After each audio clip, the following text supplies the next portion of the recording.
L'essence de la Torah a été donnée en bas dans le monde. Le premier mot des 10 commandements, c'est Anochi. Anochi, c'est les initiales de Ana, Nafshi, Ktavit, Yehavit. Moi, j'ai pris l'essence de moi-même, je l'ai écrite dans la Torah et je vous l'ai donnée. Donc l'essence de Dieu s'exprime dans la Torah telle qu'elle est en bas dans le monde, alors que par contre, les anges n'ont pas l'essence de la Torah. Ça veut dire qu'on peut étudier quelque chose qui dans la Torah nous paraît trivial, Ashor Shenagar Tapara, et un bœuf qui encorne une vache, donc ça a l'air d'être une situation qui est complètement étrangère au service de Dieu. Malgré tout, le fait que cette phrase se trouve dans la Torah, ça a pour conséquence que celui qui étudie cette phrase, il s'unifie totalement avec l'essence de Dieu au moment où il étudie. Donc c'est ce que ça veut dire Oraita vekuchabrichu kulachad. Ensuite, on dit Hu uretsono echad. Qu'est-ce que ça veut dire retsono? Retsono, c'est les mitzvot. Oraita, ça veut dire la compréhension de la Torah, l'unification avec Dieu intellectuelle, l'union intellectuelle avec Dieu. Retsono, ça veut dire l'union avec Dieu dans le comportement concret. Accomplir les mitzvot, c'est accomplir la volonté de Dieu. Et donc, vous voyez que on reprend ici l'idée du mariage. Donc, l'étude de la Torah, ça peut être comparé à l'union, y compris au sens physique. Et le hu uretsono echad, l'accomplissement des mitzvot, le fait de s'unifier avec le ratson de Dieu. La Gemara nous dit, qu'est-ce que ça veut dire se marier? Qu'est-ce que ça veut dire are at mekudeshetli? La Gemara nous dit, des asar la akule alma. Un homme qui se marie, il interdit cette femme à tous les autres hommes. L'effet du mariage, c'est d'interdire cette femme, elle devient échetiche, une femme mariée. Donc, une jeune fille qui devient une femme mariée, elle est interdite à tous les autres hommes. Ce que dit la Gemara, c'est la définition même du mariage. Donc, de la même façon, hu uretsono echad, le fait de s'unifier avec Dieu, la capacité qui est donnée à un homme de s'unifier avec Dieu par l'étude de la Torah, a pour conséquence qu'ensuite cette étude elle doit être mise en application. Et donc l'application, ça veut dire s'interdire tout comportement qui n'est pas la volonté de Dieu. De la même façon que la femme qui accepte de recevoir les kiddushin, elle s'interdit elle-même d'avoir une relation avec un autre homme que son mari. Donc ça c'est où retsono echad.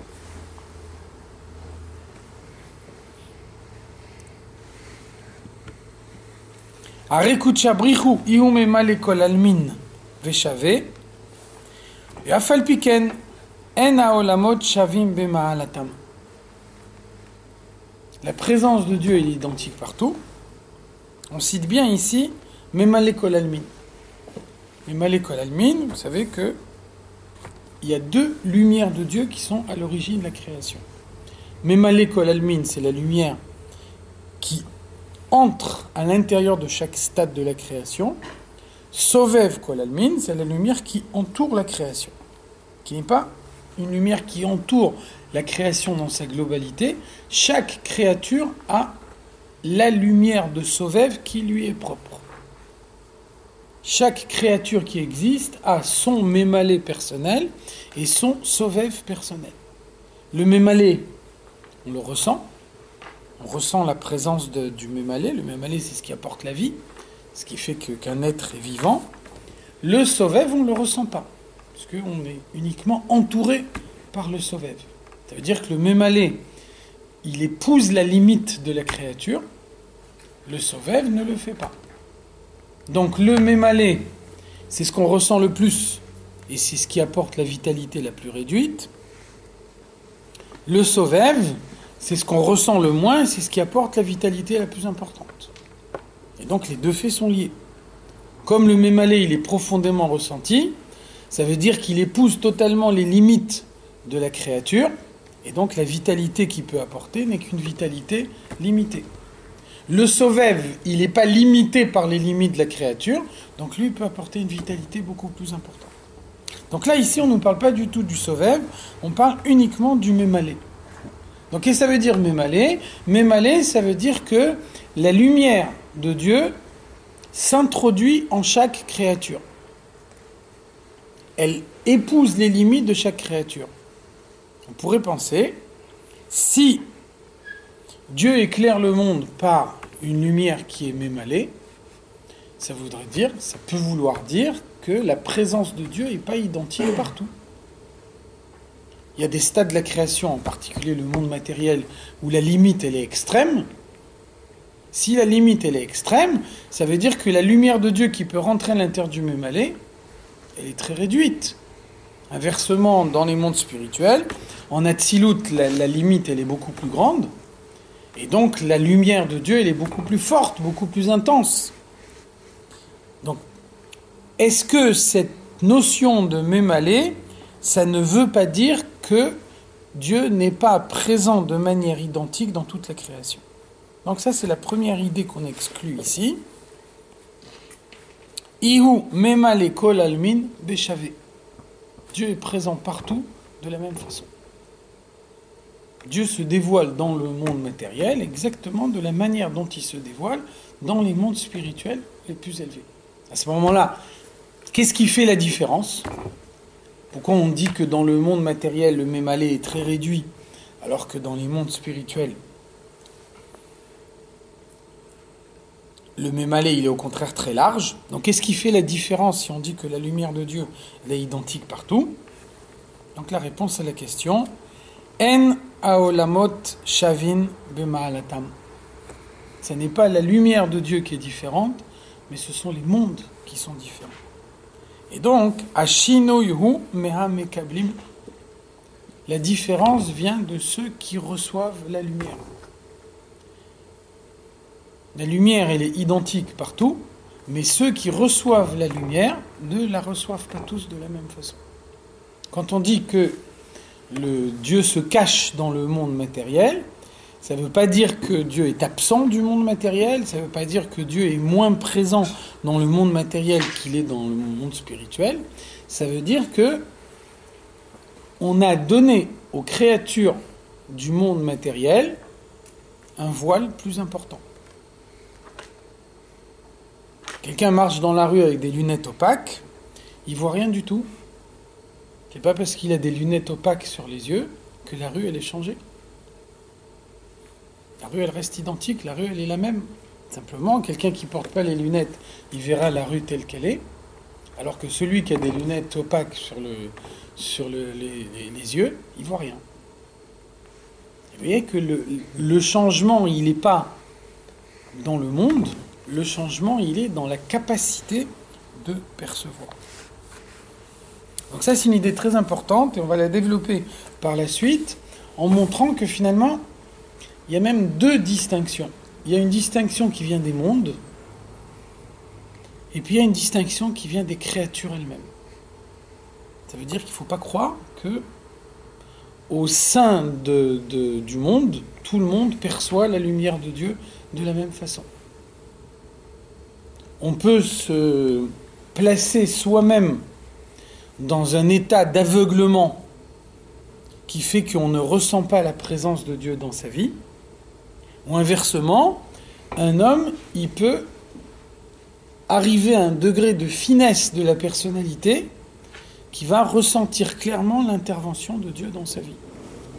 Donc on parle de deux hommes physiques qui vivent dans le monde matériel de manière identique, et malgré tout, leur perception de Dieu n'est pas la même. On peut s'entraîner soi-même à force de réflexion, à force de méditation, à voir l'intervention de Dieu dans sa vie. Donc quelqu'un qui a cette démarche, il va ressentir dans tout ce qu'il fait la présence de Dieu. Quelqu'un qui n'a pas cette démarche, il ne verra pas la présence de Dieu là où l'autre la voit. Donc vous voyez qu'il y a bien deux niveaux successifs de limitation. Il y a une limitation qui est inhérente au monde, Quand on vit dans le monde matériel, on ne peut pas avoir la même perception que dans le monde spirituel, ça c'est pas possible. Et ensuite, il y a un deuxième niveau de limitation qui est personnel. C'est ce que la créature s'impose à elle-même. Un homme peut décider de ne pas voir Dieu dans sa vie. À ce moment-là, effectivement, il ne le voit pas. Ou au contraire, il peut voir dans tout ce qui lui arrive une intervention de Dieu. Et là, à ce moment-là, grâce à sa réflexion, il arrive à être sensible à des choses auxquelles autrement il n'aurait pas été du tout sensible. Quand on parle de mémalé, ça veut dire que c'est la lumière qu'on peut ressentir, c'est pas la lumière qu'on ressent. La lumière qu'on ressent, effectivement. Le mémalé, on le ressent, effectivement. Alors comment on dit que le mémalé est même dans la tiloté dans le sien? Je n'arrive pas à comprendre. On est capable de faire la différence entre un corps vivant et un corps mort. S'il y a une différence entre un corps vivant et un corps mort, c'est qu'il y a bien quelque chose qui fait vivre le corps vivant et qui se retire au moment où le corps y meurt. Cette chose-là, c'est le mémalé. On n'arrive pas à ressentir c'est quoi cette chose. Mais on sait que c'est là. On sait que c'est là. On voit bien qu'il y a une différence entre un être vivant et un être mort. Même si on n'est pas capable de définir. Mais on est capable de définir ce qui est vivant et ce qui est mort. Donc ce qui fait la différence entre la vie et la mort, c'est le mémalé. Donc même si on n'est pas capable de définir, même si on ne veut pas donner une formule mathématique, mais on voit tout de suite la différence entre ce qui vit et ce qui ne vit pas. Donc ce qui fait la différence entre les deux, c'est mémalé. C'est la raison pour laquelle, dans la chassidoute, on nous dit que la foi en Dieu, Emouna, elle intervient uniquement à partir de Sovev. Avant d'arriver à la Emouna du Sovev, il y a d'abord une approche logique de Dieu. L'existence de Dieu, c'est une conclusion logique. Quand on regarde le monde, quand on voit le soleil qui se lève, la succession des saisons, tous les événements naturels qui se passent dans le monde, n'importe quel système a besoin d'un régulateur. Un système qui n'est pas réglé, nécessairement, un jour ou l'autre, il se dérègle. Pourquoi on dit que c'est un héritage des Havot, la Emouna? La Emouna, c'est, encore une fois, le Sovev. Ça veut dire qu'il y a toute une partie de la Emouna qui ne dépend pas de la logique. Et là, effectivement, là, on s'élève plus haut que l'existence logique de Dieu. Et donc, le fait qu'il y a une Emouna qui vient des Havot, une Emouna qui vient du Sovev, ça n'empêche pas que d'abord, il y a une existence logique de Dieu. Alors, on pourrait faire la différence entre la Emouna et le Bitachon, par exemple. Par exemple, Bitachon, ça peut... La même chose. C'est pas la même chose. C'est deux choses différentes. Le Bitachon, il peut toucher au même aller. Parce qu'on a l'assurance... Non, attention. Ça veut dire bitachon. Bitachon, ça veut dire j'ai confiance en Dieu. Qu'est-ce que ça veut dire j'ai confiance? J'ai confiance, ça veut dire même lorsque logiquement j'ai aucune preuve que ça va se passer réellement, malgré tout j'ai confiance en Dieu et je suis convaincu que ça va se passer. Quand on parle de mémalé, c'est quelque chose de logique, quelque chose de prévisible à l'avance. Et donc si c'est prévisible à l'avance, j'ai pas besoin de bitachon.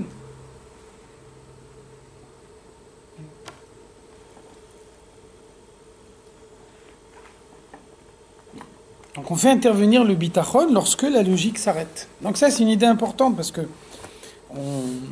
souvent on pense la Emouna c'est toujours quelque chose qui est au-dessus de la logique. Et en fait c'est uniquement un degré plus haut de Emouna qui échappe à la logique. Mais il y a quand même une logique immédiate qui fait que quand on voit le monde, on est obligé de dire qu'il y a quelque chose qui est à l'origine de la régulation du monde. Et c'est l'exemple que le rabbi dit toujours. Quand on voit la Torah, personne ne pourrait prétendre que quelqu'un un jour a renversé un encrier et que l'encre qui s'est versée de l'encrier, elle s'est formée elle-même avec toutes les lettres qu'il y a dans la Torah. Pas logique. Logiquement, si on a la Torah, on a les mots qui sont écrits dans la Torah, ça veut dire qu'il y a eu une révélation qui a permis d'obtenir la Torah. Donc il y a d'abord une approche logique de l'existence de Dieu dans le monde. Le Rabbi nous dit, Matan Torah, c'est l'expérience la plus logique qu'on peut imaginer d'un point de vue scientifique. Matan Torah, ça s'est passé devant 600 000 hommes adultes. Si on ajoute les femmes et les enfants, ça fait 2 millions de personnes. 2 millions de personnes sont témoins d'un certain événement qui se passe dans le monde. Ensuite, ils se dispersent, ils vivent dans des pays différents les uns des autres. Et chacun, quand il transmet à ses enfants l'événement qu'il a vécu, il le transmet dans les mêmes termes. Donc on a énormément d'événements qui sont considérés comme des événements scientifiques parce qu'ils ont été vus par 2 personnes ou 3 personnes ou 10 personnes. Alors qu'on peut très bien imaginer un phénomène d'illusion collective sur 10 personnes. Vous voyez que imaginer une illusion collective sur 2 millions de personnes, c'est quand même beaucoup plus difficile. Donc c'est-à-dire même d'un point de vue logique, d'un point de vue purement scientifique, le fait que Dieu dirige le monde ne fait pas appel à ce qui dépasse la rationalité. Donc ça, c'est Mémalé. Alors après, il y a une idée qui dépasse la logique, c'est de dire, ma logique, elle est nécessairement limitée. Dieu m'a créé, donc Dieu, il m'a créé dans la limite. Donc ma rationalité, elle est limitée également, comme toute ma personnalité. Donc ça veut dire que tout ce que je peux comprendre de Dieu avec ma logique, c'est finalement une infime partie de Dieu. Mais l'essentiel de Dieu, c'est ce que je ne comprends pas. C'est là que la Emouna intervient. C'est là que le Sovev intervient.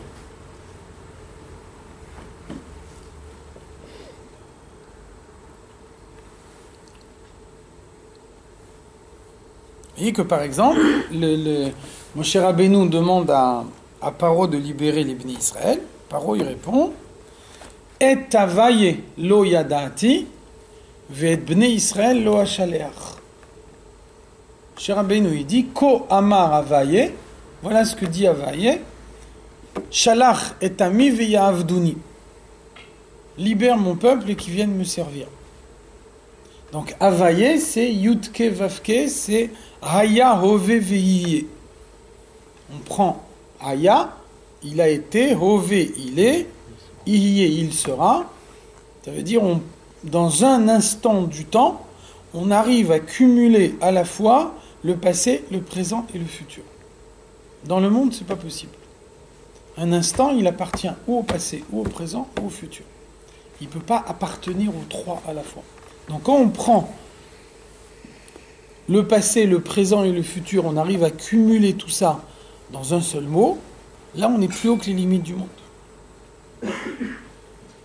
Par contre, Elohim, Bereshit bara Elohim, Dieu il a créé le monde avec Elohim. Elohim c'est la même valeur numérique que Hateva, la nature. C'est les phénomènes naturels. Donc c'est ça la réponse de Paro à Moshe Rabbeinu. Moshe Rabbeinu, il dit « Ko ama avaye ». Voilà ce que dit Avaye. Notre relation à nous, Bnei Israël, avec Dieu, c'est une relation avec Avaye. Nous, on sait que Dieu, de la manière dont il se dévoile dans le monde, c'est uniquement une toute petite partie de Dieu. Mais l'essentiel de Dieu, c'est ce qui échappe aux limites du monde. Et donc, Avaye qui échappe aux limites du monde, te demande de libérer les Bnei Israël. La réponse de Paro, c'est « Je ne connais pas Avaye. Moi, je connais Elohim. » Vit en Égypte. En Égypte, il y a le Nil, les crues du Nil. On peut prévoir à l'avance les crues du Nil. En fonction de ça, on sait quand les champs vont pousser, etc. Donc, il y a des phénomènes naturels qui se passent en Égypte. Si tu me parles d'Elohim, je comprends ce que ça veut dire. Par contre, quand tu me parles d'Avaye, je ne comprends pas. Donc, je ne suis pas obligé de faire quelque chose qui m'est demandé par Avaye. Vous voyez la différence entre Mémalé et Sovev. Mémalé, c'est la perception purement logique qui ne m'oblige pas à sortir de ma logique. Je peux rester à l'intérieur des limites de ma logique. Sovev, c'est au contraire dépasser les limites pour aller plus haut. Donc c'est ça l'idée qu'on dit ici. Les limites ne sont pas des limites objectives. Les limites sont pas, elles ne dépendent pas de Dieu lui-même. Les limites, elles dépendent du monde, du Kéli, de ce qui reçoit la lumière de Dieu. La lumière, elle est toujours identique, mais la manière de recevoir la lumière, elle est différente. Selon l'exemple que donne le Tzemar Tzedek, il nous dit, vous prenez de l'eau, vous la mettez dans un verre rouge, vous avez l'impression que l'eau, elle est rouge. Vous mettez la même eau dans un verre bleu, vous avez l'impression que l'eau est bleue. En réalité, cette eau, elle est ni rouge ni bleue, elle est transparente. Finalement, qu'est-ce qui fait que l'eau, elle a l'air d'être bleue ou elle a l'air d'être rouge? C'est le verre. Donc le changement, il n'est pas dans l'eau, il est dans le verre. Donc c'est exactement ce qui se passe dans le monde. L'existence du monde n'est pas modifiée par la présence de Dieu dans le monde. Dieu est identique avant et après la création. Dieu n'est pas modifié par la création. Donc la création est un changement dans les mondes, mais pas dans Dieu lui-même. Et c'est justement parce que Dieu n'est pas modifié par la création qu'un juif qui étudie la Torah peut s'unifier à Dieu au-dessus des limites de la création. Dieu qui donne la Torah, c'est l'essence de Dieu, bien au-delà des limites du monde. Et donc, quand un juif étudie la Torah, il échappe aux limites du monde. Un exemple d'un échappement. Vous devez apporter un certain sacrifice dans le Beth Amikdash. Donc ça suppose de se trouver physiquement dans le Beth Amikdash. Ça suppose que le sacrifice il se fait le jour et pas la nuit. Ça suppose la présence d'un Kohen pour pouvoir effectuer le sacrifice. Et encore 36 conditions. Maintenant, la Gemara nous dit Kol haosek betorat ola keilu ikriv ola. Quelqu'un qui étudie les dynimes du sacrifice de Ola, il est considéré comme s'il offrait un sacrifice de Ola. Qu'est-ce que ça veut dire? Ça veut dire que si j'étudie les dynimes du sacrifice, je peux les étudier la nuit, je peux les étudier en Chutz La'aretz, je peux les étudier en l'absence d'un Kohen, je peux les étudier en étant impur. Et dans tous ces cas-là, malgré tout, je suis considéré comme ayant offert ce sacrifice. Donc vous voyez que finalement, le sacrifice, il a deux formes. Il y a le sacrifice tel qu'il existe matériellement dans le monde. Et donc, dès l'instant où il existe matériellement dans le monde, alors il subit les limites du monde. Et à ce moment-là, la Torah nous donne toute une série de limites. Il faut être en Eretz Israël, il faut être à Yerushalayim, il faut être à l'intérieur du Beth Amikdash, il faut être pur, il faut avoir un Kohen qui est juste à côté, il faut avoir acheté l'animal qui convient, etc. On remplace ce sacrifice par l'étude de la Torah, parce que la Torah donne cette possibilité. On peut arriver à échanger un acte matériel contre l'équivalent dans la Torah, et là, toutes les limites disparaissent. Pourquoi? Parce que étudier la Torah, c'est s'attacher avec l'essence de Dieu.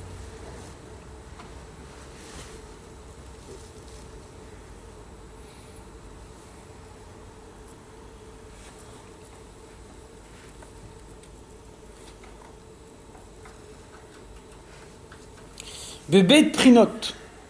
Donc maintenant, le Tanya précise cette idée, et il nous dit de quelle manière le monde impose une limitation. Il impose une limitation de deux façons. Aleph, premièrement, Sha'elyonim mikablim he'ara yoter gdola le'enketz matartanim. Première limitation que Dieu a introduite dans le monde, l'intensité de la lumière qui est reçue dans les mondes supérieurs est supérieure à l'intensité de la lumière qui est reçue dans les mondes inférieurs. Autrement dit, Dieu crée le monde avec une intensité décroissante. Plus on descend dans les mondes, et plus la lumière de Dieu est voilée, cachée, réduite. Donc plus on s'éloigne de l'essence de Dieu, et plus on a du mal à percevoir cette essence de Dieu. Ve'ashenit, deuxième limitation, chez mes kablim, bli levushim ou masachim rabim kolkar, ki betartonim. Les créatures supérieures ont moins de voiles que les créatures inférieures. Donc il y a les deux choses en même temps. Pour pouvoir créer les mondes, la lumière de Dieu, elle est contractée, elle est réduite. Au fur et à mesure qu'on descend dans l'enchaînement des mondes, la lumière de Dieu, elle est de plus en plus contractée. Donc attention, on a vu avant ce que ça veut dire contracté. C'est pas un changement dans la lumière. La lumière, elle est toujours identique. La lumière de Dieu, elle est toujours la même, à tel point qu'on peut dire que Dieu n'est pas modifié par la création. Donc c'est quoi la contraction ? La contraction, c'est le fait qu'on ne la voit pas. C'est le fait de laisser la possibilité du contraire. Donc la lumière prend l'apparence de l'obscurité. Premier type de limitation qu'il y a dans la création. Deuxième type de limitation, on parlait tout à l'heure de lunettes opaques. Au fur et à mesure qu'on descend dans la création,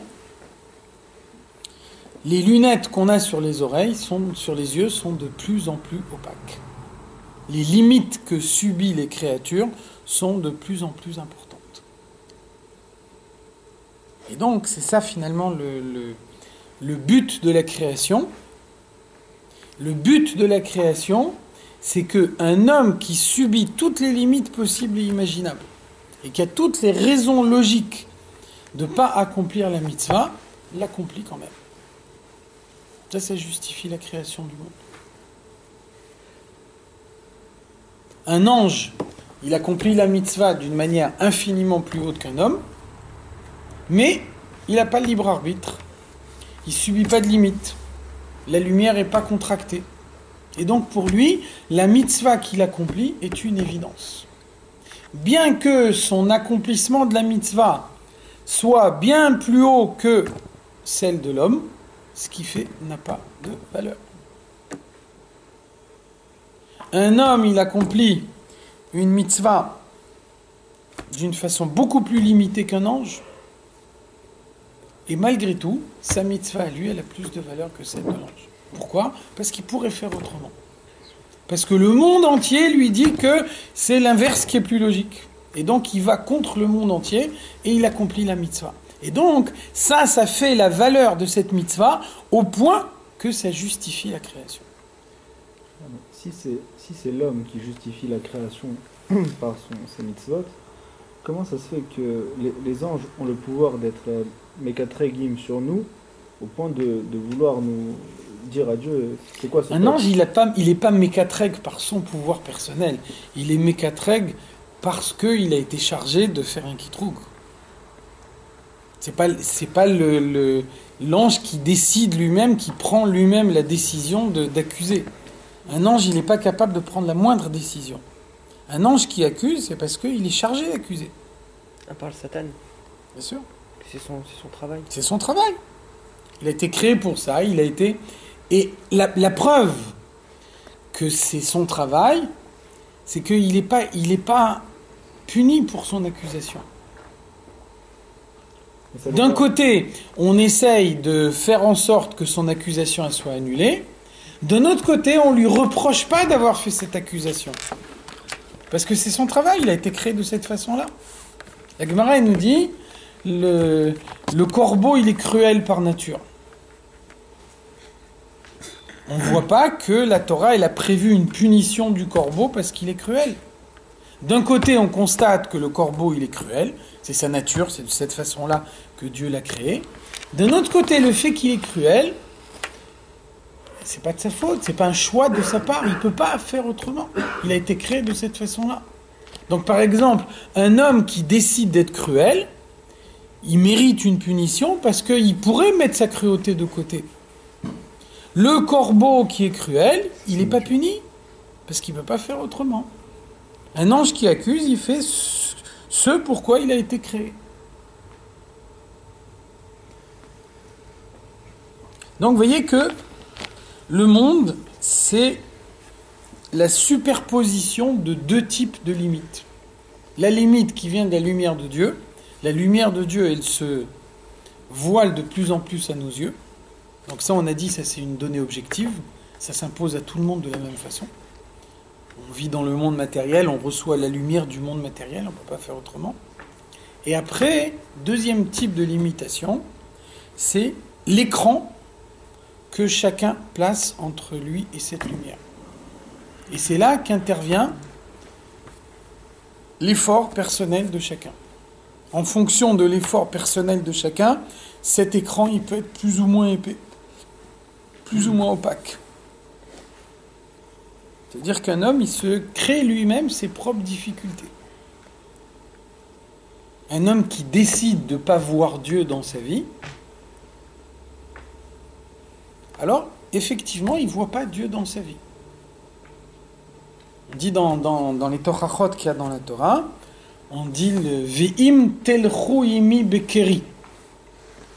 Afani elech imachem bechamat keri.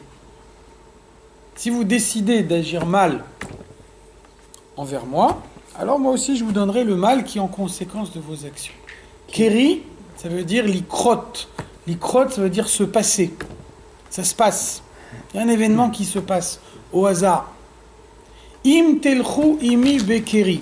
Si vous me considérez comme le hasard, si vous ne voyez pas mon intervention dans votre vie et que quand il vous arrive quelque chose, vous dites c'est le hasard, Afani elech imachem bechamat keri. Moi aussi, je vous donnerai une vie qui sera pleine de hasard. C'est quoi Hamat? Chamat keri. L'approfondissement dans ce qui arrive à l'homme.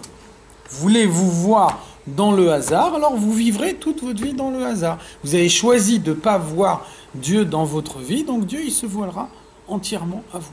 Donc ça, là on parle du deuxième niveau qu'on parle ici, de l'écran qu'un homme place entre lui et Dieu.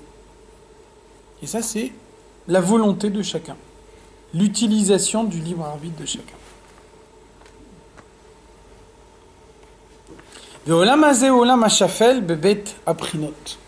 Ce monde matériel, c'est le stade le plus bas des deux points de vue à la fois. La lumière de Dieu, c'est dans ce monde matériel qu'elle est la plus limitée. Les écrans, les voiles qu'il peut y avoir entre l'homme et la lumière, c'est les voiles les plus importants par rapport à ce qui existe dans tous les mondes supérieurs. Donc là, on touche le fond. Dans le monde matériel, on arrive au niveau le plus profond du voile de la présence de Dieu dans le monde. Et c'est là qu'on peut être sûr que c'est le but de la création. Tant qu'on n'a pas touché le fond, tant que la lumière de Dieu, elle peut se voiler encore plus, on est uniquement dans un stade intermédiaire de la création. Parce qu'il y a un voile plus important. S'il y a un voile plus important, ça veut dire qu'il y a une meilleure façon de servir Dieu. Donc on n'est pas encore dans la raison véritable de la création. Quand on arrive dans le monde matériel, là on est au stade le plus bas. On ne peut pas descendre plus bas. La lumière de Dieu, elle existe, on ne la voit pas, elle est complètement voilée. On ne peut pas arriver à un niveau de voile plus important que ce qui existe dans le monde. Et donc là, on est sûr qu'on est dans l'endroit même où la volonté de Dieu se réalise pleinement. C'est là, c'est ici qu'on peut accomplir la raison pour laquelle le monde a été créé. On la voit quand même un peu, la lumière de Dieu. Si on veut la voir, Par rapport quelqu'un qui ne veut pas la voir, il peut très bien ne pas la voir du tout. dans la Hashgacha Pratit. Encore une fois, l'Hashgacha Pratit, il faut vouloir la voir. Quelqu'un qui veut dire l'Hashgacha Pratit, ça n'existe pas. Tout ce qui existe, c'est le fait du hasard. Le monde lui donne raison. Il peut très bien le penser. Est-ce que le fait de l'attitude qui consiste à avoir Dieu, l'intervention de Dieu dans tout ce qui arrive, est-ce que ça conduit forcément à une meilleure pratique des mitzvot ou ça peut. Je sais pas comment ça peut faire autrement, c'est clair. C'est clair. Avoir la conscience permanente de se trouver en présence de Dieu, savoir que tout ce qui peut nous arriver dans notre vie, ça vient de Dieu, ça a pour conséquence d'essayer de se rapprocher de Dieu. Il n'y a pas d'autre moyen de se rapprocher de Dieu que par les mitzvot qu'il nous a donnés. On ne peut pas faire autrement que de la manière dont lui-même nous a défini sa proximité. Il ne peut pas avoir d'autre effet. Si la lumière de Dieu est voilée à tous au même niveau sur ce monde aussi, comment on peut avoir une meilleure perception qu'autrui? À cause du deuxième niveau de voile. Le premier niveau de voile est identique pour tout le monde. Le deuxième niveau de voile, il est strictement personnel. Donc toutes les différences qui peuvent exister entre les hommes existent à cause du deuxième niveau de voile. Et c'est ce qui fait la différence entre les uns et les autres. C'est vrai que les gens n'ont pas la même perception. En d'autres termes, ça veut dire que quelqu'un qui vous dit « Dieu n'existe pas », il vous dit en fait « je perçois l'essence de Dieu dans ma vie ». C'est notre façon d'exprimer. Le fait de dire « Dieu n'existe pas », ça veut dire « je vis dans le stade le plus bas de la création où Dieu est complètement voilé ». Pourquoi Dieu est complètement voilé? Parce que l'essence de Dieu est à l'origine de la création du monde matériel, parce que c'est dans le monde matériel que le but de la création peut être atteint. Donc dire Dieu n'existe pas, c'est une autre formulation qui permet de dire c'est l'essence de Dieu qui est à l'origine de la création du monde. Dieu n'existe pas, c'est une certaine forme de perception de l'essence de Dieu. Par exemple, un ange qui vit à un stade intermédiaire de la création, qui reçoit en permanence une lumière de Dieu qui n'est pas l'essence de Dieu, un ange ne pourra jamais dire Dieu n'existe pas. Le fait que pour lui l'existence de Dieu est une évidence, le fait que l'ange ne pourra jamais dire Dieu n'existe pas, c'est la preuve que l'ange n'a pas accès à la perception de l'essence de Dieu. Inversement, un homme qui vit dans un monde totalement obscur et qui n'a que son libre arbitre pour pouvoir prendre la décision de s'attacher à Dieu, quand il prend effectivement la décision, il s'attache à l'essence de Dieu. L'ange n'a pas la possibilité de le faire. Une âme qui n'est pas dans un corps, une âme qui se trouve dans les mondes supérieurs parce qu'elle n'est pas descendue dans un corps physique, elle n'a pas la possibilité de s'attacher à l'essence de Dieu. C'est la raison pour laquelle on nous dit que les âmes qui se trouvent là-haut attendent avec impatience de descendre dans un corps. Et ce n'est pas les difficultés qui l'attendent en bas. Elle voit les choses d'un point de vue spirituel, elle n'a pas la perception de tout ce qui peut exister matériellement dans le monde. Mais en tout cas, de la manière dont elle étudie la Torah là-haut, une âme, elle sait que le degré d'unification qu'elle atteindra avec Dieu dans le monde matériel, en se trouvant à l'intérieur d'un corps physique, il est infiniment supérieur à celui qu'elle peut avoir là-haut. Donc l'âme, elle attend avec impatience de descendre en bas.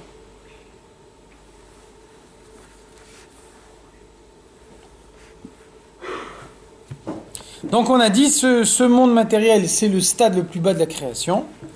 La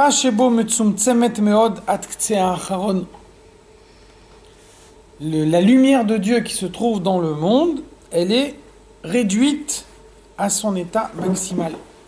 Et donc, qu'est-ce que ça veut dire qu'elle est réduite à son état maximal? Ça veut dire que la lumière de Dieu, parvenue dans le monde, elle devient obscurité.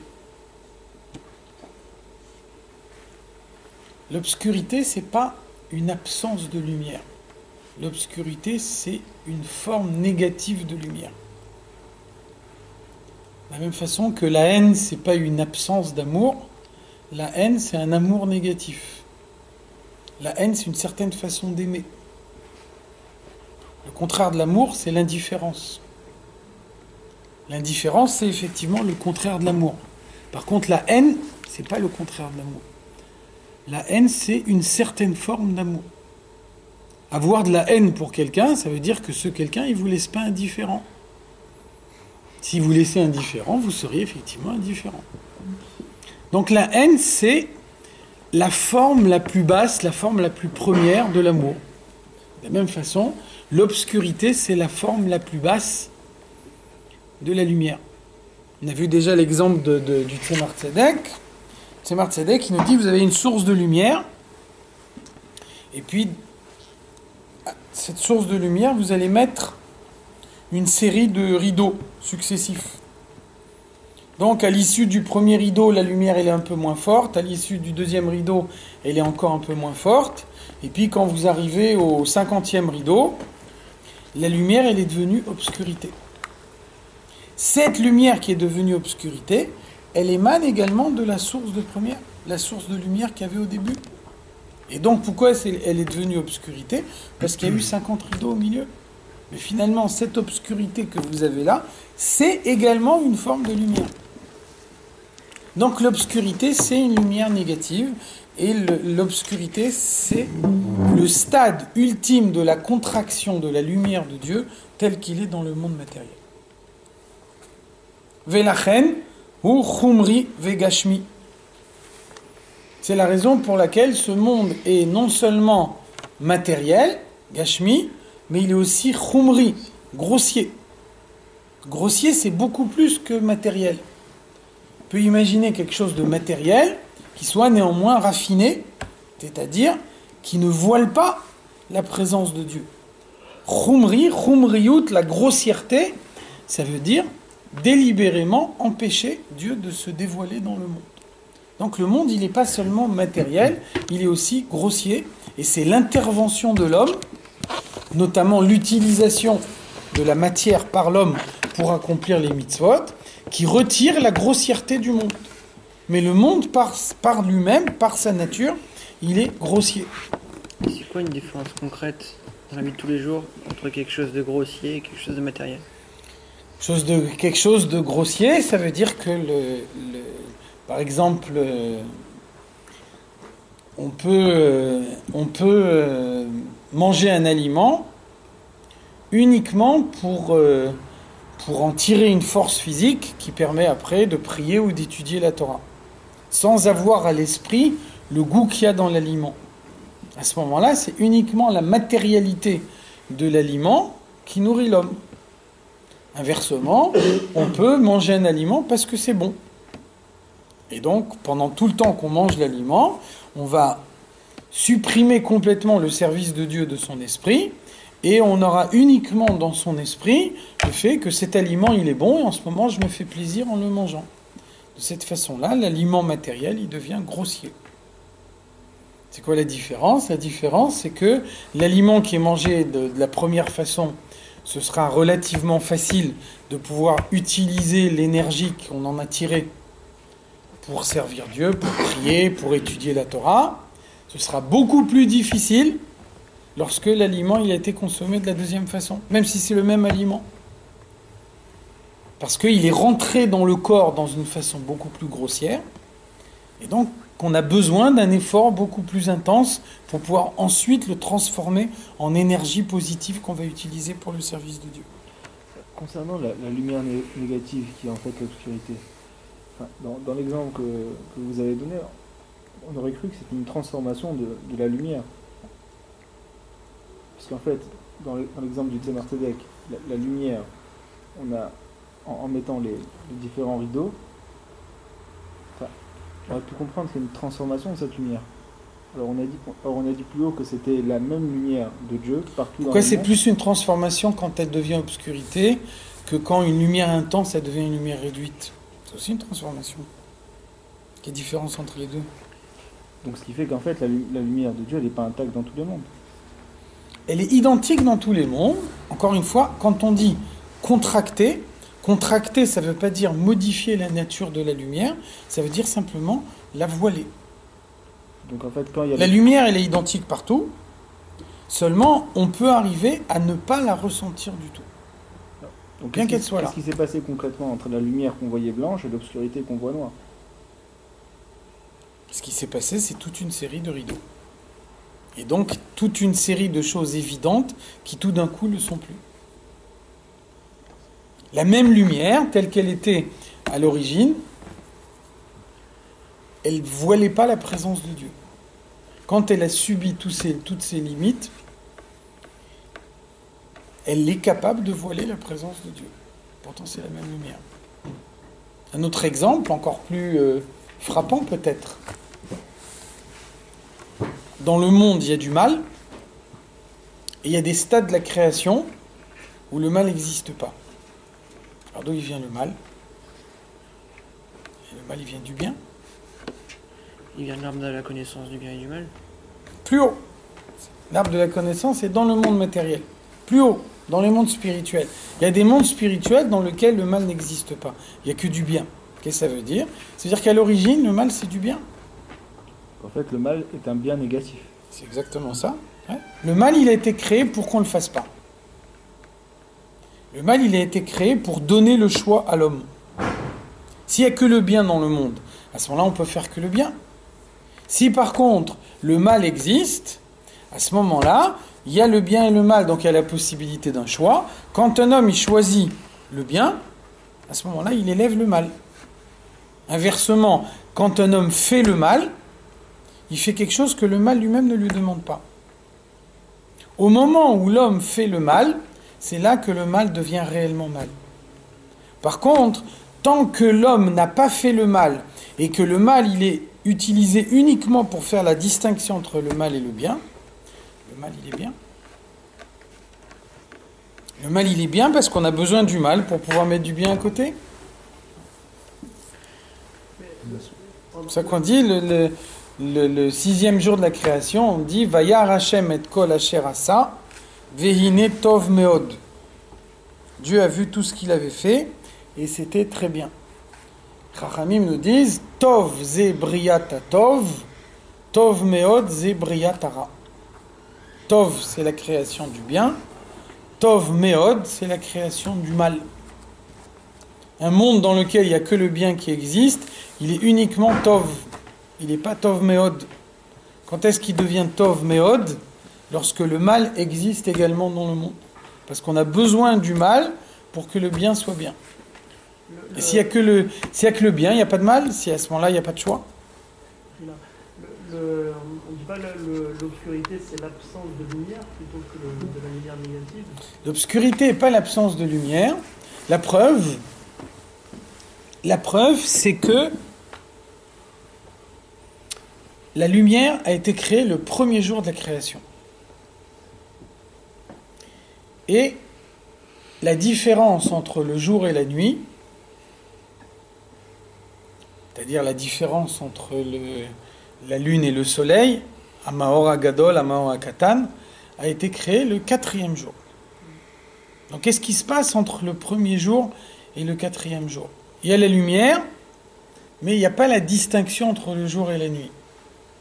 Qu'est-ce qui se passe pendant 3 jours?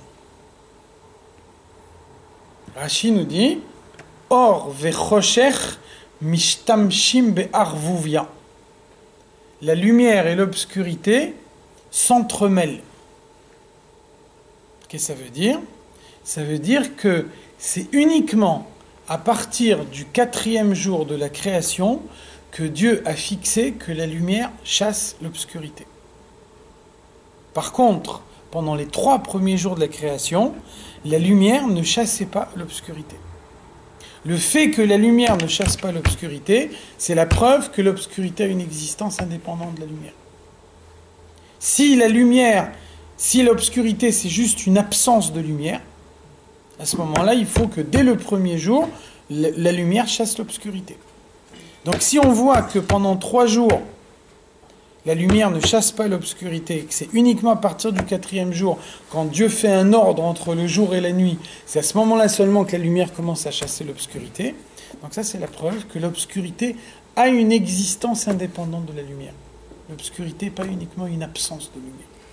Comment ça rentre dans la physique, ça, avec les photons? Parce que je veux dire, en physique, on explique bien que la lumière, c'est comme des sortes de particules, en fait. Pourquoi c'est contradictoire? Parce que je veux dire, c'est parce qu'il n'y a pas ces particules qu'il fait noir, en fait. C'est pas... Non, ouais, ça veut dire simplement que quand il n'y a pas les particules, l'absence des particules introduit une existence dans le monde différente de celle de la lumière. Chaque existence, chaque ensemble, il est défini par les éléments qui le constituent. Donc il y a un certain nombre d'éléments qui rentrent dans l'ensemble qui s'appelle lumière, il y a un certain nombre d'éléments qui rentrent dans l'ensemble qui s'appelle obscurité. C'est bien deux ensembles différents. Il y a suffisamment de problèmes entre la science et la Torah pour ne pas être obligé d'en rajouter.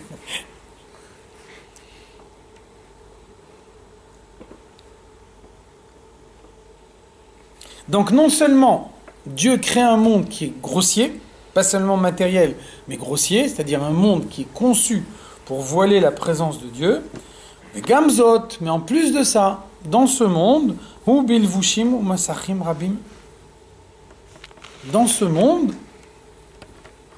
il y a une multiplication des écrans qui empêchent de percevoir la présence de Dieu dans le monde. Ad shenit lapsha beklipat noga. Au point que le monde est entièrement plongé dans klipat noga. Donc ça, c'est la justification de cette affirmation qu'on a vue déjà avant. Vous voyez comment c'est une affirmation très très dure. Il y a deux domaines. Il y a la Kedusha et il y a la Klippa. Il y a le domaine de la sainteté et il y a les forces du mal. Donc on peut penser, il y a des choses qui existent parce qu'elles ont leur source dans le domaine de la sainteté, et puis il y a des choses qui ont leur source dans le domaine des forces du mal. Donc on nous dit, ça c'est uniquement dans les mondes supérieurs. Dans les mondes supérieurs, on peut trouver une existence qui est une existence de Kedusha. Dans le monde matériel, la Kedusha d'emblée n'existe pas. L'état naturel des choses dans le monde, c'est Klipat Noga. Klipat Noga, c'est un carrefour. Klipat Noga, c'est une force du mal qui a la possibilité de s'élever vers le bien. Donc retenez bien, Klipat Noga n'est jamais un état définitif. Klipat Noga, c'est toujours un état initial. Un état initial, ça veut dire, on nous dit, voilà, telle chose, elle appartient au domaine du mal. Seulement, elle a la possibilité de s'élever. Mais elle a aussi la possibilité de redescendre. Elle ne restera pas Klipat Noga. En fonction de la manière dont l'homme l'utilise, selon qu'il va l'utiliser conformément à la volonté de Dieu, comme Dieu le demande, etc., à ce moment-là, il va le faire sortir de Klipat Noga et l'élever vers la Kedusha. Ou alors, inversement, il va l'utiliser d'une manière contraire à la volonté de Dieu. Et là aussi, il va la sortir de Klipat Noga pour la descendre dans les Klipot Atmeot, dans les forces du mal totalement impures. Donc, vous voyez que ça veut dire que l'état initial du monde est un état de Klippa. Le monde vit dans le mal. C'est pour ça que la présence de Dieu, elle est voilée dans le monde. C'est pour ça qu'on peut parfaitement vivre dans le monde en ayant une existence totalement indépendante de Dieu. Donc le fait que le monde vit dans la Klippa c'est l'état normal du monde, c'est la preuve qu'on est vraiment dans le stade le plus bas de la création. On ne peut pas descendre plus bas. On est d'ores et déjà à l'intérieur de la Klippa. Donc ce qui se trouve à l'intérieur de la Klippa, c'est Khumri, c'est grossier. Après, quand un homme utilise l'objet matériel pour le service de Dieu, alors l'objet Khumri devient Gashmi. Vous voyez que par exemple, un Sefer Torah, il est Gashmi. Le cuir, le parchemin, l'encre qui a été utilisé pour écrire le Sefer Torah, il est Khumri. A priori, il était grossier. Et donc, on prend un bout de cuir grossier, et vous voyez qu'en travaillant ce cuir, en faisant des iriotes, des parchemins de Sefer Torah, en écrivant la Torah dessus, on le fait sortir du niveau de Khumri pour l'introduire dans le niveau de Gashmi. Il est matériel, le Sefer Torah, il reste matériel, mais le fait qu'il est matériel ne voile pas la présence de Dieu dans le Sefer Torah. Donc on sort un Sefer Torah, naturellement tout le monde va l'embrasser. Ça veut dire que l'intégration dans la Kedusha de tous les objets matériels qui constituent le Sefer Torah apparaissent à l'évidence à tout le monde. C'est-à-dire que tous les Tashmiché Kedusha, ils sont Bien pas sûr. Khomri, ils sont Gashmi. Mais ils sont pas saints. Ils n'ont pas de lien de sainteté dans ce monde. C'est l'utilisation de l'homme qui leur donne la Kedusha. C'est l'utilisation de l'homme qui leur donne la Kedusha. Donc du moment qu'elles ont de la Kedusha, on dépasse les limites. Voilà. Donc ça veut dire quand un homme a utilisé un objet matériel pour la Kedusha, de cette façon-là, il a fait sortir de Klipat Noga et il a rentré dans la Kedusha. Mais son état naturel, c'est la Klipa. C'est comme une sidra qui n'a pas été lue, on peut la jeter. Absolument. Bien sûr. Et c'est pour ça que, par exemple, dans une imprimerie, tous les erreurs d'imprimerie, les pages qui sont mal imprimées, on les jette. Un livre de Torah, bon, c'est pas valable évidemment pour le Sefer Torah, parce qu'il y a un sofer qui a fait tout le travail d'écrire, etc. Mais je veux dire, vous imprimez un livre avec une machine, le livre, il prend une kedusha à partir du moment où il a été étudié par un homme.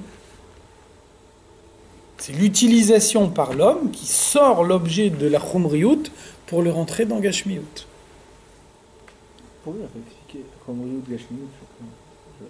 Chumriyut, c'est le niveau du matériel qui est suffisamment fort pour faire complètement blocage dans le service de Dieu. On voit un objet matériel, on ne voit que cet objet matériel. Gashmi, c'est le Sefer Torah. Le Sefer Torah, il est matériel, et malgré tout, c'est une paire de tefilines. Les tefilines, elles sont matérielles. Malgré tout, quand on voit les tefilines, on voit le Sefer Torah, tout le monde voit la Kedusha d'une façon évidente. Et au-dessus de ça, il y a un troisième niveau qui est celui de la Kedusha. Par l'utilisation... La Kedusha, c'est la source spirituelle. Dans le monde matériel, on ne peut pas échapper à la matérialité. Le but, c'est pas de devenir des créatures spirituelles. Si Dieu voulait qu'on soit des créatures spirituelles, il ne nous aurait pas créés en étant matériels. Si Dieu il nous crée matériel, ça veut dire que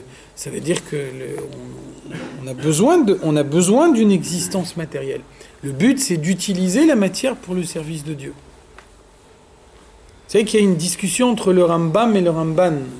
Le Ramban, il nous dit quand le Mashiach viendra, l'existence sera une existence physique. Triat Ametim, ce sera définitive.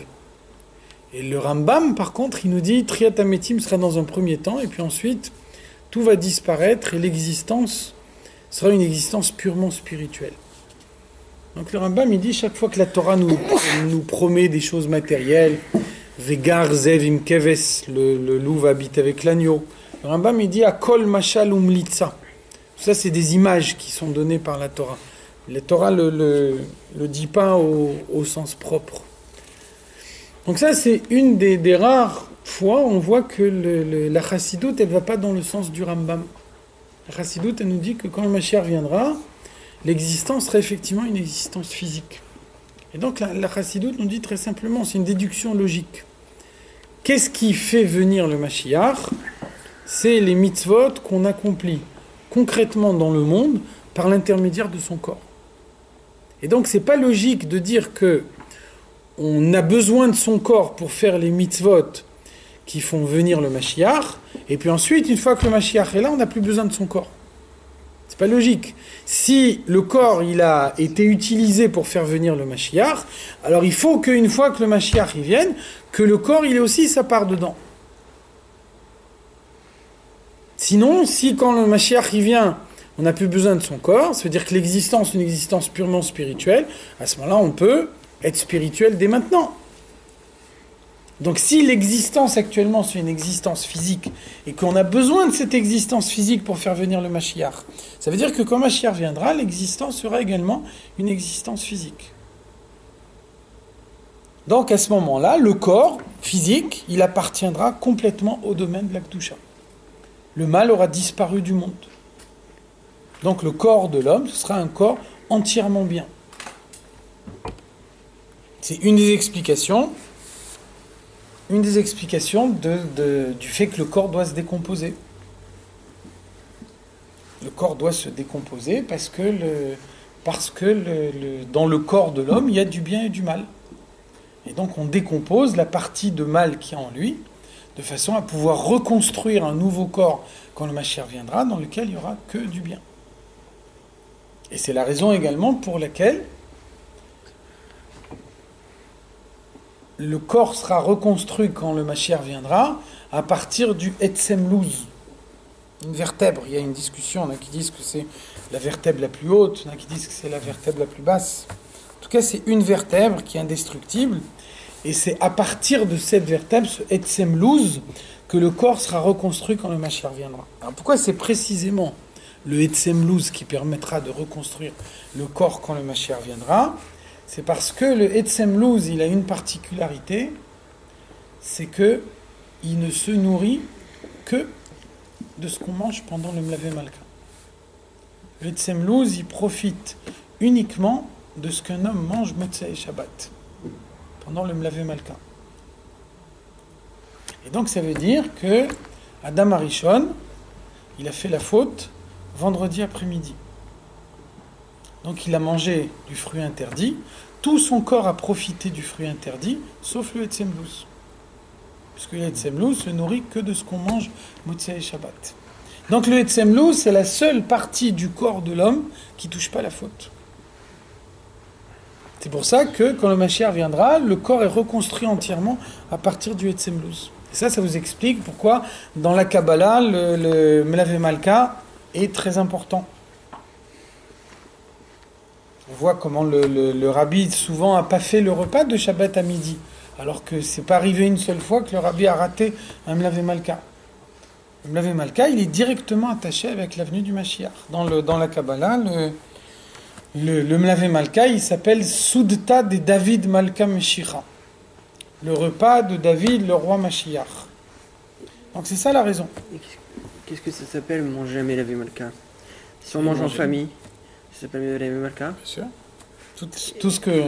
Tout ce qu'on peut manger, Motzei Shabbat, dans le but de faire la mitzvah du Melavé Malka. Bien sûr. Dans le but, avec la kavana qu'on accomplit. Oui, comme quand tu prends le repas de Shabbat à midi, tu as la kavana de faire le repas du Shabbat. Alors, il y en a même, on trouve même des fois que le Melavé Malka, il s'appelle le 4e repas du Shabbat. Après Mincha, il y a Souda Shlishit. Et puis après, le Motzei Shabbat, c'est encore la continuation du Shabbat, parce que c'est lié avec l'avenue du Mashiach. Donc on trouve aussi dans la Kabbalah qu'on l'appelle le 4e repas du Shabbat.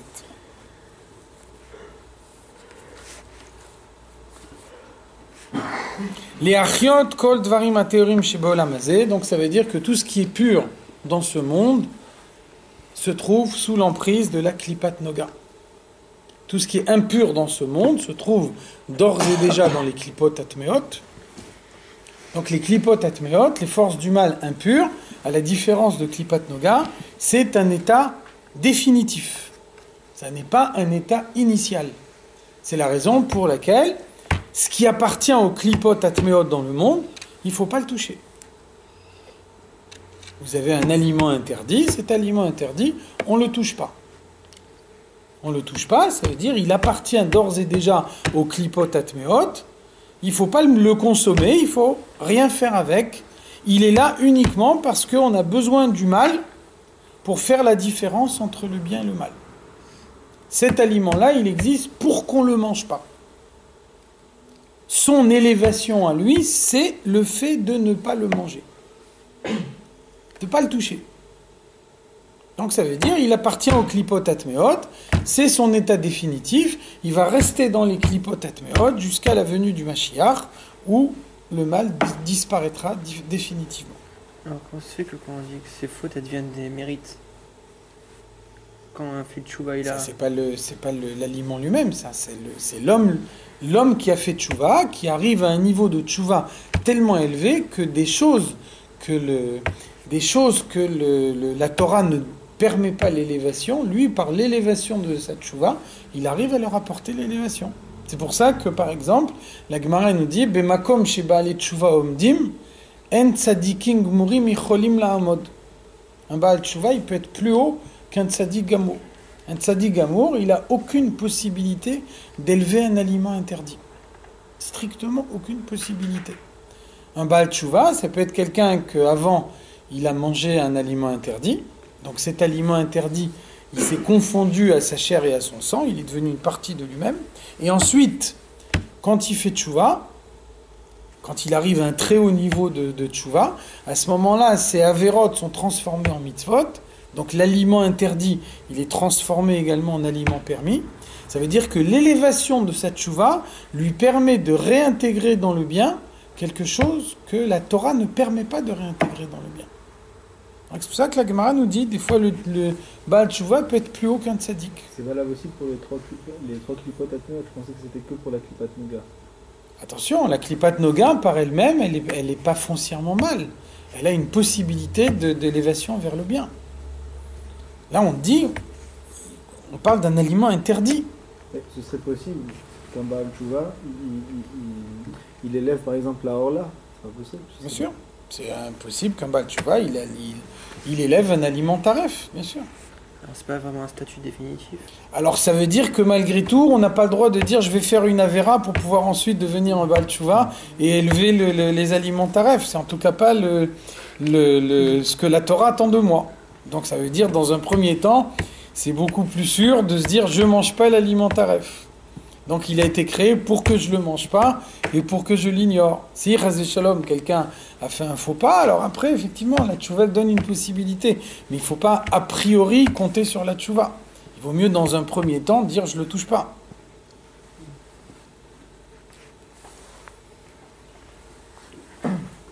Effectivement, bon, même quand la Torah donne une interdiction, on peut imaginer malgré tout une élévation. Un autre exemple.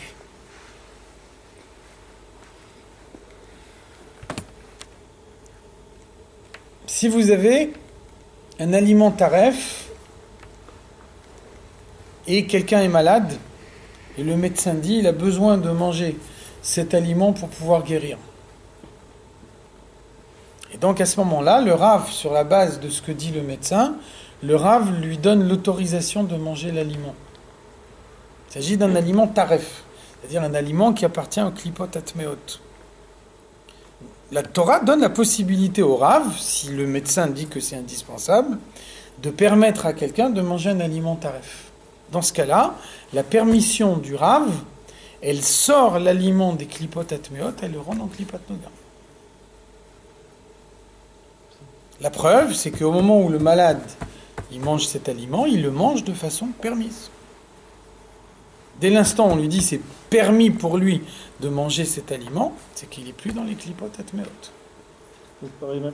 Donc c'est la même chose, on ne va pas dire je vais tomber malade pour pouvoir...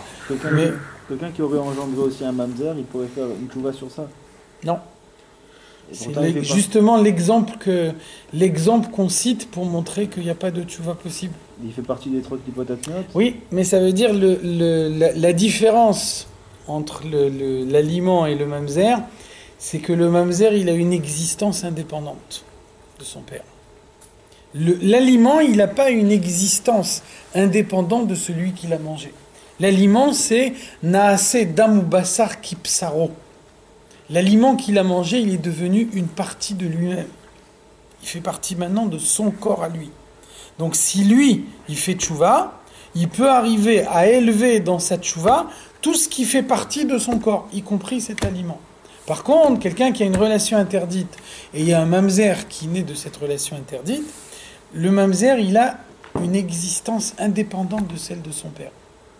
Et donc la plus haute tchouva que le père pourra faire, elle ne peut pas agir sur quelqu'un qui a une existence indépendante.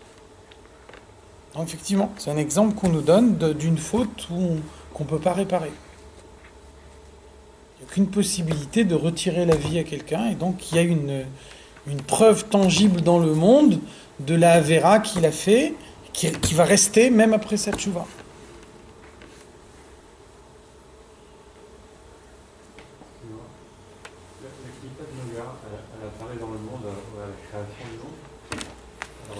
La klipat noga, elle existe dans la klipat noga, elle existait dans le Gan Eden.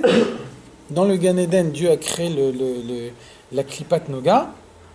Et donc, au moment où Dieu a créé le monde, il y avait dans le monde matériel la Kedusha qui était séparée de la klipat noga. Lorsqu'il y a eu la faute,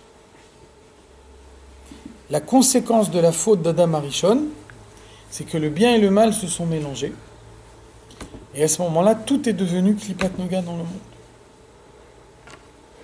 C'est-à-dire qu'au moment de la création, dans la mesure où la Kedusha et la Klipa étaient séparées, donc la Torah nous dit Va'iyu shnehem arumim velo yidbo shashu. Ils étaient nus tous les deux et ils n'avaient pas honte. Qu'est-ce que ça veut dire? Ça veut dire que dans un monde où la Kedusha a une existence indépendante, la nudité n'évoque pas nécessairement quelque chose de mal. Elle n'a pas nécessairement une connotation négative. Elle éveille pas nécessairement des mauvaises idées dans l'esprit de l'homme. Ensuite, ils font la faute, et quand ils font la faute, la Kedusha s'intègre dans la Klipat Noga. Et là, c'est fini. On ne peut plus voir la nudité sans avoir une mauvaise pensée. C'est la raison pour laquelle, après avoir fait la faute, la première chose qu'ils vont faire, c'est d'aller se couvrir. Première chose, ils vont mettre un vêtement. Alors qu'avant la faute, ils n'en ont pas besoin.